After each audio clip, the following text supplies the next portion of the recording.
প্রকৃত কোনো হিন্দু, প্রকৃত কোনো বৌদ্ধ, প্রকৃত কোনো খ্রিস্টান অন্যায় করতে পারে না। আমাদের প্রকৃত কোনো মুসলিম যেমন চাঁদা দিতে পারে না, চাঁদা নিতে পারে না, প্রকৃত কোনো হিন্দুও চাঁদা দিতেও পারে না, চাঁদা নিতেও পারে না। তাহলে আমরা তো একটা ভালো কিছু চাই। হিন্দু এবং মুসলমান এই ভাগ হয়েছে মূলত মানুষ সৃষ্টির পরে। মানুষ হিসাবে আল্লাহ তাআলা আমাদেরকে সৃষ্টি করেছেন এবং সৃষ্টি করে আমাদের এই মানুষের জন্য আল্লাহ তাআলা কোরআন নাজিল করেছেন। উনজিলা ফিহিল কোরআন, তোমাদের যে কোরআন নাজিল করেছি, হুদাল্লিন নাস, এটা শুধু মুসলমানদের জন্য না, সমগ্র মানুষের জন্য। তো সমগ্র মানুষের জন্য যদি হয়, তার মধ্যে কি শুধু মুসলমান আছে না অন্য ধর্মাবলম্বীও আছে? শুধু মুসলমান আছে না হিন্দুরাও আছে? আছে যে এটা বোঝা যায় আল্লাহ তাআলা বা আমাদের স্রষ্টা যিনি, তিনি যে সকালবেলা সূর্য রোদ দিয়েছেন, এটা কি আমরা খালি মুসলমানরা পাই না আমাদের হিন্দু ধর্মরা পায়? আমরা যে আল্লাহর দেওয়া স্রষ্টার সৃষ্টিকর্তার অক্সিজেন গ্রহণ করি, এটা কি শুধু মুসলমানরা পায় না হিন্দুরাও পায়? এটা দিয়ে বোঝা যায়, এটা দিয়েও বোঝা যায় যে আমরা সুদ ঘুষ পছন্দ করি না, হিন্দুরাও পছন্দ করে। আমরা ধর্ষণ পছন্দ করি না, হিন্দুরা পছন্দ করে। আমরা দুধে পানি দেওয়া পছন্দ করি না, এটা হিন্দুরা পছন্দ করে। কোন কোন ক্ষেত্রে বরং গ্রামে এটা বলা আছে যে আমাদের মুসলমানরাও যেমন অপছন্দ করে, আমাদের হিন্দু ভাইরা এটা আরো বেশি অপছন্দ করে। আমরা ছোট সময় শুনতাম, এখনো জানি যে মিষ্টি ভালো পাইতে চাইলে মুসলমানরা যেমন বানায়, হিন্দুদের কাছে মিষ্টি আরো, এটা আছে না নাই? তার মানে কি, ভালো মুসলমানদের মধ্যেও আছে, আমাদের হিন্দু মধ্যের ভাই বোনদের মধ্যেও আছে। আমরা মিথ্যা পছন্দ করি না, আমাদের হিন্দু ভাই বোনরা মিথ্যা পছন্দ করে। আমরা চাঁদাবাজি পছন্দ করি না, আপনারা পছন্দ করেন? চাঁদাবাজি আগে একজনকে দিছি, এখন আমরা 3 জনকে দেব। চাঁদা আগে একজনকে যদি দেওয়া হয়, তাহলে এবার আমরা সিদ্ধান্ত নিতে চাই, এবার আমরা কোনো চাঁদাবাজকেই বাউফলে রাখতে দেব না। আমার ভাই এবং বন্ধুগণ, বাংলাদেশ জামাত ইসলামী মুখে যা বলে কাজে তা করে, এবং সেটা আমরা করি যা আমরা বলি। এটা আল্লাহ তাআলার নির্দেশ।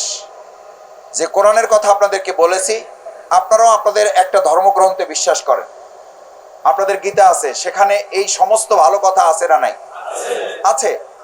প্রকৃত কোনো মুসলিম, প্রকৃত কোনো হিন্দু, প্রকৃত কোনো বৌদ্ধ, প্রকৃত কোনো খ্রিস্টান অন্যায় করতে পারে না। আমাদের প্রকৃত কোনো মুসলিম যেমন চাঁদা দিতে পারে না, চাঁদা নিতে পারে না, প্রকৃত কোনো হিন্দুও চাঁদা দিতেও পারে না, চাঁদা নিতেও পারে না। তাহলে আমরা তো একটা ভালো কিছু চাই।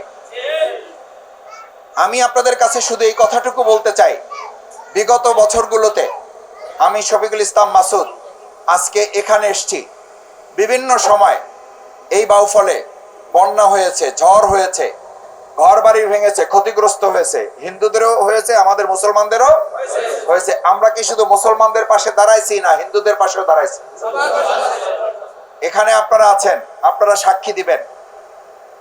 বিভিন্ন সময়, শীতের সময়, এই যে শীত আসছে, দেখেন আমরা শীতে প্রথম, এই শীতে, এই বছরের কথাই বলছি, এটা নির্বাচন টার্গেট করে না, আপনাদের ভোটের জন্য না, এটা আমাদের দায়িত্ব মনে করি।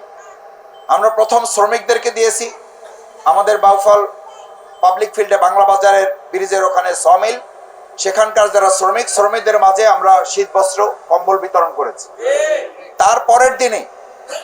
তারপরের দিনে আমরা বাউফলে গার্লস হাই স্কুল এলাকায়, ওখানে যে হিন্দু পল্লী আছে, সেই হিন্দু পল্লীতে দ্বিতীয় দিনেই আমরা আমাদের হিন্দু ভাই বোনদের মাঝে যারা এটার প্রাপ্য, যারা কিছুটা অসহায়, কিছুটা দুর্দশাগ্রস্ত, কিছুটা অসচ্ছল, তাদের মাঝে আমরা আমাদের শীত বস্ত্র হিন্দু ভাই বোনদের কাছে পৌঁছে দিয়েছি। কারণ আমরা মনে করি যে ইসলামী রাষ্ট্র হবে, যেখানে কোরআনের রাষ্ট্র হবে, ইনসাফের রাষ্ট্র হবে। আমাদের ডাক্তার সুভাষ মণ্ডল দাদা যে কথা বলেছেন যে আমরা একটা ভালো সুন্দর ইনসাফপূর্ণ রাষ্ট্র চাই। ইনসাফ অর্থ হলো প্রত্যেকের অধিকার প্রতিষ্ঠিত হবে। প্রত্যেকের অধিকার প্রতিষ্ঠার জন্য ইসলাম প্রতিষ্ঠা করা ছাড়া অধিকার প্রতিষ্ঠিত হবে না।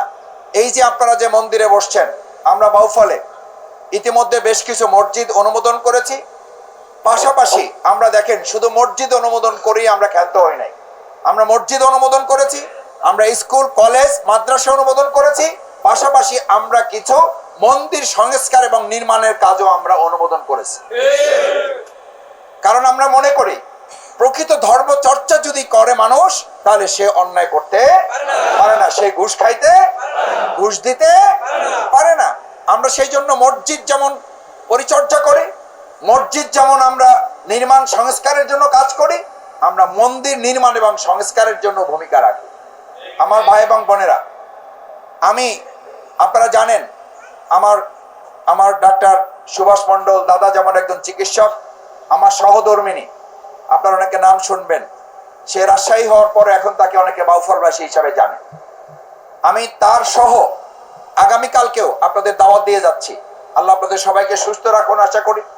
আগামীকাল 28শে নভেম্বর সকাল 8:30টায় বাউফল কাগজির পোল ইবনে সিনা প্রাইমারি হেলথ কেয়ারের ওখানে আমাদের ফ্রি মেডিকেল ক্যাম্প হবে 8:30টা থেকে 12:30টা। আমরা এই ফ্রি মেডিকেল ক্যাম্প এর আগেও করছি না করিনি? করছি। সেই ফ্রি মেডিকেল ক্যাম্পে আমাদের লেখা থাকে এখানে শুধু মুসলমানরা আসতে পারবেন, হিন্দুরা আসতে পারবেন না। এবং আপনারা যাওয়ার পরে আমরা আপনাদেরকে ওখান থেকে বের করে দিচ্ছি, এরকম ঘটনা আছে তো অনেক।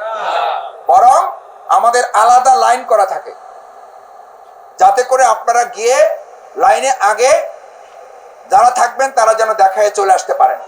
আমরা এই কথাটা বলছি এই জন্য যে এই বিষয়ে আমরা বলছি আমাদের হিন্দুরা, আমাদের দাদারা, আমাদের দিদিরা যারা যাবেন অসুস্থ হবেন তাদেরকে আমরা বিভিন্ন সময় ঢাকা থেকে যখন কেউ মারা গেছে, মুসলমান হিন্দু যারা মারা যায়, আপনারা জানেন যে আমাদের 12-13টা ফ্রি অ্যাম্বুলেন্স সার্ভিস আছে বাউফলে। বিভিন্ন সময় এই কিছুদিন আগেও কালাইয়াতে একজন হিন্দু ভাই মারা গেছেন, শঙ্করদা মারা গেছেন। আমার 12টা অ্যাম্বুলেন্স ঢাকায় আছে, আমাদের 12টা অ্যাম্বুলেন্সের একটা অ্যাম্বুলেন্সও ঢাকায় ছিল না, অর্থাৎ সবগুলা সেবার মধ্যে ছিল, সার্ভিসের মধ্যে ছিল। আমাকে জানানো হলো, আমি রাত্রিবেলা চেষ্টা করলাম, তখন আমি বললাম যে ওনাদেরকে অ্যাম্বুলেন্স দিতে বলেন। আমি যেহেতু আমার অ্যাম্বুলেন্স দিতে পারলাম না, অ্যাম্বুলেন্সের যে খরচ হবে আমি অ্যাম্বুলেন্সের খরচের টাকা দিয়ে দিব। আমি দিছি না, দেই নাই। আমি নিজ থেকে আমি রাত্রিবেলা মনে করে আমি তার বিকাশে আমি তার টাকাটা পাঠিয়ে দিছি। 11,000 টাকা দরকার হয়েছে। আমার সেই দিদির সাথে আমি কথা বলেছি, আমি দিদির সাথে কথা বলে দিদির নাম্বারে আমি 11,000 টাকা পাঠিয়ে দিছি। আমার ভাই এবং বোনেরা, আমি আপনাদেরকে বলি, আমার অ্যাম্বুলেন্স ছিল না, অ্যাম্বুলেন্স থাকলে তো ফ্রি দিতাম। অ্যাম্বুলেন্স ছিল না, আমি বলতে পারতাম না যে দাদা আমার তো কিছু করার নাই, আমার তো অ্যাম্বুলেন্স নাই। তাহলে আপনারা কি আমারে মারতেন ধরে, আমারে গালাগালি করতেন? কিন্তু আমি মনে করেছি উনি তো কিছুটা মানে অসহায় হওয়ার কারণেই তো আমাকে বলছেন, তিনি একটু বিপদগ্রস্ত হওয়ার কারণে ফিরিয়ে দেওয়াটা আমি যুক্তিযুক্ত মনে করি নাই। এই চেষ্টাটুকু করেছি। আমি কি এখন এমপি? আমি কি চেয়ারম্যান? আমি কি মেম্বার? আমি কি চৌকিদার? আমি কি দফাদার? আমি কি আনসার? আমি আপনাদের সন্তান, আমি আপনাদের ভাই। আমি আপনাদের সন্তান ভাই হিসাবে এতটুকু করে যদি আপনাদের কাছে থাকতে পারি, বিগত 20 বছর আমার বিরুদ্ধে 350 মামলা দেওয়া হয়েছে। বিগত 20 বছর আমাকে 4.5 বছর শুধু জেলখানায় রাখা হয়েছে। বিগত 20 বছরে আমাকে গুম করার চেষ্টা করা হয়েছে। বিগত 20 বছরে আমাকে ক্রস ফায়ার দেওয়ার চেষ্টা করা হয়েছে। বিগত 20 বছর 67 দিন আমাকে রিমান্ডে নিয়ে আমাকে পঙ্গু করে দেওয়ার চেষ্টা করা হয়েছে। আপনাদের থেকে আমাকে আলাদা করতে পারে না। ভবিষ্যতে কোনো অপশক্তি আপনাদের থেকে আমাকে আলাদা করতে পারবে না। আমার ভাই এবং বোনেরা, আমাকে যেহেতু আলাদা করতে পারে নাই, সুতরাং আপনারা আমাকে ভোট দিলেও আমি আপনাদের সাথে আছি, ভোট আপনারা না দিলেও আমি আপনাদের সাথে আছি। ভোট দিলেও আমি কাজ করব, ভোট না দিলেও আমি কাজ করব। তবে ভোট দিলে অনেক কাজ করা যাবে, ভোট না দিলে কিছু কাজ করা যাবে, ব্যক্তিগতভাবে কিছু কাজ করা যায়। আর রাষ্ট্রীয়ভাবে যদি প্রতিনিধিত্বের সুযোগ থাকে তাহলে অনেক কাজ করা যায়। এবার এই আমাদের কালাইয়ার, এই যে আমাদের হিন্দু পল্লী আপনাদের এখানকার, এই পল্লীর আপনারা হিন্দু মুসলিম ভাই বোনেরা যারা আছেন তাদেরকে এবার সিদ্ধান্ত নিতে হবে যে আপনারা এবার কিছু কাজ চান না অনেক কাজ চান। আপনারা এবার এমপি চান না সেবক চান। আপনারা যদি এবার চান যে সুশাসন দরকার, তাহলে এবার আমাদের সবার মার্কাটা কি? মার্কাটা কি এবার? সবাই বলেন ইনশাআল্লাহ, আলহামদুলিল্লাহ।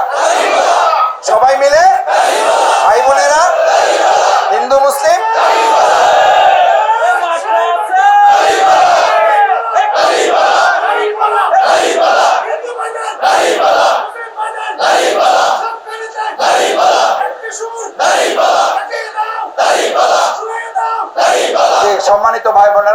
কষ্ট বাড়াবো না।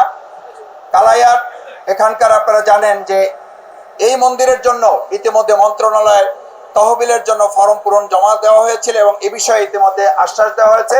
আমরা আশা করি এটা আমরা নির্মাণের কাজ সম্পন্ন করতে পারবো। আমরা আপনাদের কাছে অনুরোধ করতে চাই, আমরা আপনাদের শুধু আশ্বাস দিয়ে আমরা কাজ করতে চাই না। 15 বছর আমরা শুধু কথা বলছি না, কাজও করছি। এবার কালাইয়াবাসী, এই আমাদের এলাকাবাসী, আমরা এবার কথায় ভোট দেবো না, কাজে ভোট দেবো? কাজে ভোট দেবো। এবার যদি কাজে ভোট দেন তাহলে শুধু প্রতীক দেখে আমরা ভোট দেবো না, এবার আমরা কাজ দেখে ভোট দেবো ইনশাআল্লাহ। সেই প্রত্যাশা ব্যক্ত করে আমার দাদারা, দিদিরা, আমার মুসলিম ভাই বোনেরা এখানে যারা আছে সবাইকে অন্তরের অন্তঃস্থল থেকে কৃতজ্ঞতা ধন্যবাদ জানিয়ে আগামীকাল 28 তারিখ জুমাবার সকাল 8:30 থেকে 12:30 কাগজির পোল ইবনে সিনা প্রাইমারি হেলথ কেয়ারে আমাদের 6 জন ডাক্তার থাকবেন। আপনাদের যার যার অসুবিধা আছে, আপনাদের আত্মীয় স্বজন, পরিবারবর্গ, তাদেরকে সেখানে পাঠাবেন। এবং দুপুর 2টা থেকে পাবলিক ফিল্ডে আপনারা জানেন খেলার আয়োজন করা হয়েছে। আমাদের সন্তানদেরকে মাদকের দিকে ঠেলে দেওয়া হচ্ছে, আর আমরা খেলার দিকে ঠেলে দিতে চাই। আমাদের মাদক, আমরা বাউফলে আর স্থান দিতে চাই না। আমরা একটা মাদক মুক্ত বাউফল চাই। এটার জন্য দুপুর 2টা থেকে আমাদের বিদেশি প্লেয়াররাও আসবেন মেহমান হিসাবে। খালেদ মাসুদ পাইলট ক্রিকেটার, তার নাম শুনেছেন, তিনি আসবেন। কায়সার হামিদ ফুটবলের কিংবদন্তি খেলোয়াড়, তিনি আসবেন।